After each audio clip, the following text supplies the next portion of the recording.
This is Land of Havilah, Leviticus 24. Now for a complete change of subject, verse 1. Yahweh spoke to Moses, saying, Command the children of Israel that they bring to you pure olive oil beaten for the light, to cause the lamp to burn continually. Outside the veil of the testimony in the tent of meeting shall Aaron keep it in order from evening to morning before Yahweh continually. It shall be a statute forever throughout your generations. He shall keep in order the lamps on the pure gold lampstand before Yahweh continually.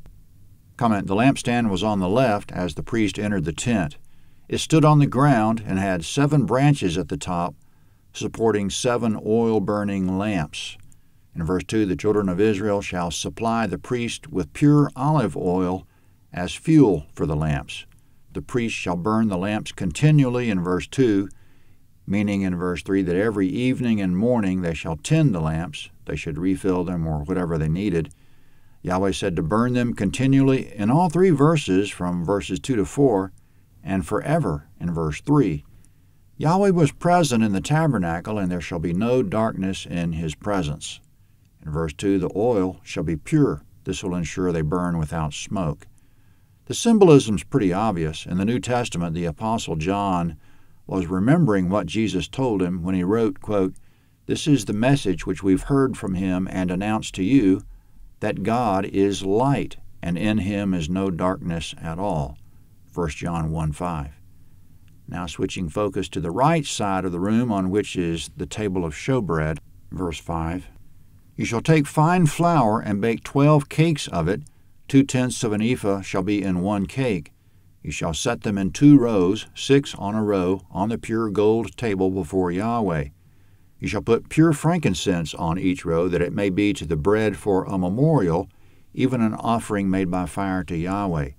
Every Sabbath day he shall set it in order before Yahweh continually. It's an everlasting covenant on the behalf of the children of Israel.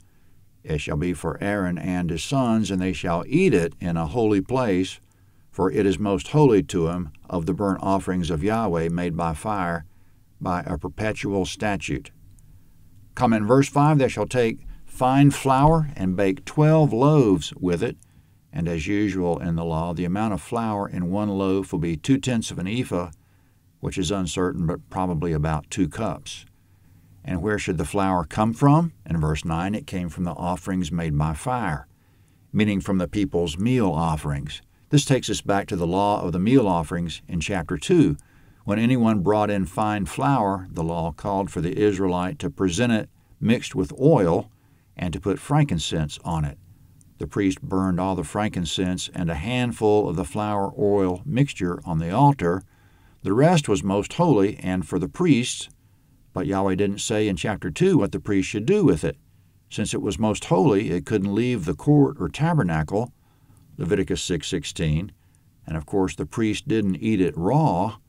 So what did they do with it? They made loaves from it, in verses 5 to 9 we just read, and placed them on the table of showbread.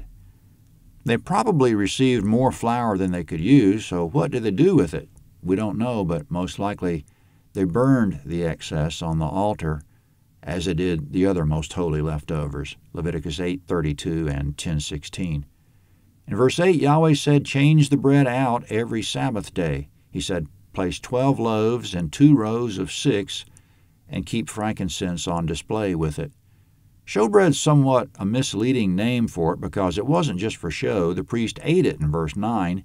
Quote, it shall be for Aaron and his sons, and they shall eat it in a holy place. End quote. So what did it mean that of the 3 pieces of furniture Yahweh commanded for the holy place, one was the golden table of showbread? Jesus said, my Father gives you the true bread out of heaven, for the bread of God is that which comes down out of heaven and gives life to the world. John 6:32 and 33. He was talking about himself, that he's the bread that came down. He said, I'm the bread of life. John 6:35. So he's the light that lights our way on the left in the lampstand, and he's the bread of life on the right in the table of showbread. There was an old bread commercial on TV that claimed a certain brand of bread built strong bodies 12 ways, talking about all the vitamins they put in it and so forth. but it couldn't come close to the bread of life.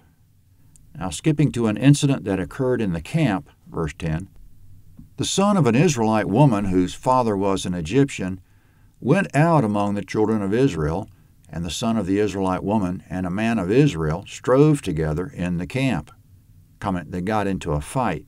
In the heat of the fight, verse 11, the son of the Israelite woman blasphemed the name and cursed, and they brought him to Moses. His mother's name was Shelemith, the daughter of Dibri of the tribe of Dan. They put him in custody until Yahweh's will should be declared to them. Yahweh spoke to Moses, saying, "Bring out of the camp him who cursed, and let all who heard him lay their hands on his head, and let all the congregation stone him. You shall speak to the children of Israel, saying, Whoever curses his God shall bear his sin. He who blasphemes Yahweh's name, he shall surely be put to death. All the congregation of Israel shall certainly stone him.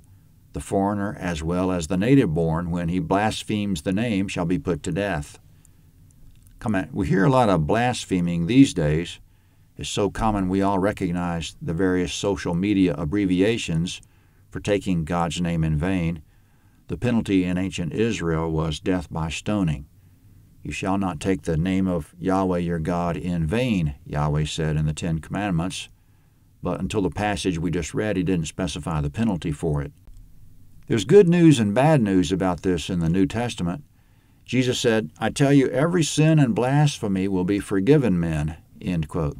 That's the good news, but he wasn't finished. He went on, quote, "But blasphemy against the Holy Spirit will not be forgiven men," end quote. The good news again, quote, "Whoever speaks a word against the Son of Man, it will be forgiven him," end quote. And the bad news again, quote, "But whoever speaks against the Holy Spirit, it will not be forgiven him, neither in this age nor in that which is to come." Matthew 12:31 and 32. According to that passage, blasphemy against the Holy Spirit's been called the unforgivable sin. But what is blasphemy against the Holy Spirit? In the context in which Jesus used it, it was when men saw the work of the Holy Spirit and attributed it to Beelzebul, the prince of demons, Matthew 12:22 to 32. So let's be sure we don't see the work of God and call it the work of Satan. It's the ultimate problem for us. It means we're spiritually blind.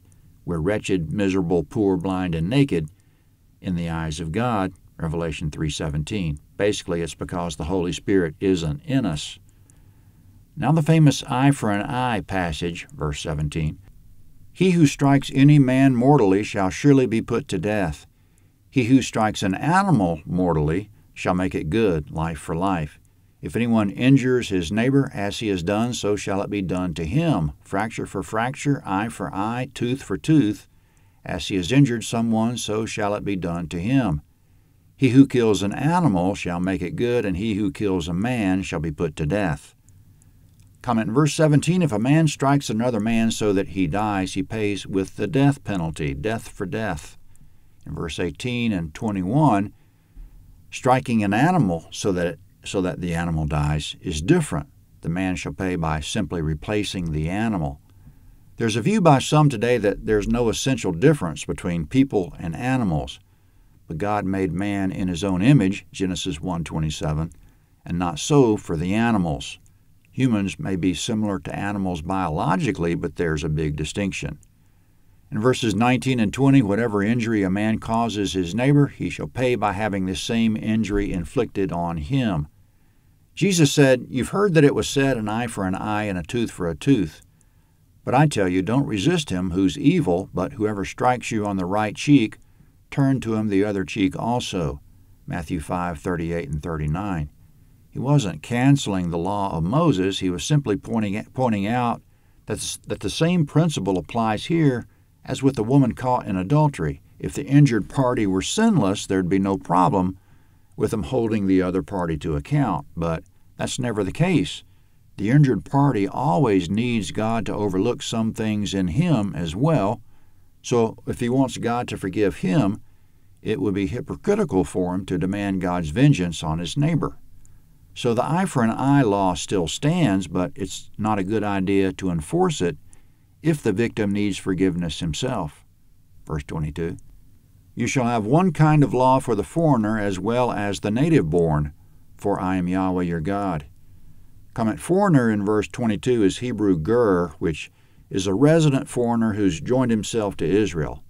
Examples include Uriah the Hittite and several other foreigners who made the list of David's mighty men, 2 Samuel 23:39. The same law applied to David as well as to resident foreigners. In fact, God held David to account for wronging Uriah, 2 Samuel 12:9.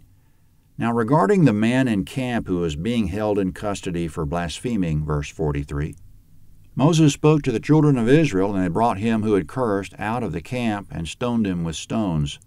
The children of Israel did as Yahweh commanded Moses. Comment, Leviticus 25 is next at landofhavilah.net.